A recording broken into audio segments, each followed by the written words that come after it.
that from the 1st of October of this year, we are going to have that level of freedom, hassle-free movement. You don't need to produce anything other than the fact that you are a citizen of Barbados in order to go to St. Vincent, where you can remain indefinitely, work if you want to, reside.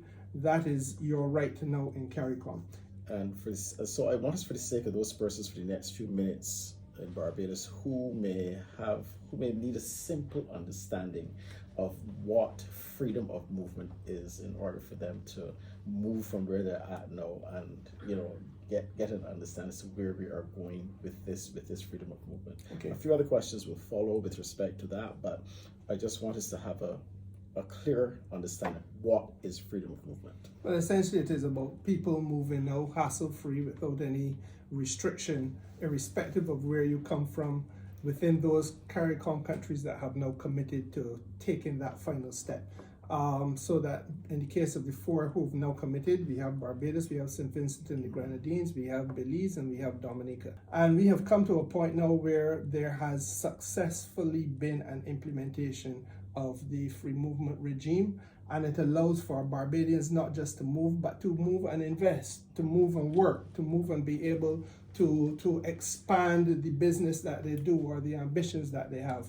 And that's commercial ambitions. Right. And I think that is critical for us, and equally it is important for countries in CARICOM. And let us understand, it is an ambition that we have struggled with for a long time, and that's the first thing that I think we need to be very clear on, because we hear about, but never paid a lot of attention to in recent times, the effort to have a federal government of the West Indies. That's Sir right. Grantley Adams would have been the first prime minister, but it lasted 4 years, 1958 to then 62, and then dead and done with that.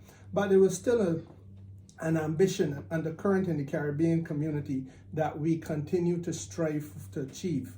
And we got to CARICOM in 1973, and between 1973 and today, it has defeated us. Prime Minister Barrow, Prime Minister Manley, Dr. Williams, Prime Minister Williams from Trinidad, and President Forbes Burnham in Guyana. They were the greats, but it defeated them. This is one of those opportunities where we have a chance to continue to roll back the frontiers of misinformation out there. And I'm very glad that you chose to join me in this effort, because a lot of people are attempting to destabilize both the country and the minds of the people in the country by some of the things that they utter and publish.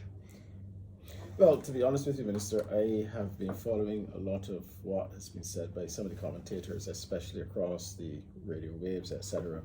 And you are indeed correct, and I think that it's about time that a lot of these issues be cleared up, and be cleared up in a way that, in a professional way, one where persons can be clear and understand what is really happening around them in this territory that we call Barbados, our home, and have some understanding as to where government, for example, is going with respect to persons, their lives, their livelihood, etc. It is important for countries in CARICOM to be able to integrate themselves closer, because united we are far stronger. Prime Minister Barbados continues to say we're facing massive challenges, which is true, but equally many hands make light work, and we have to be able to collaborate.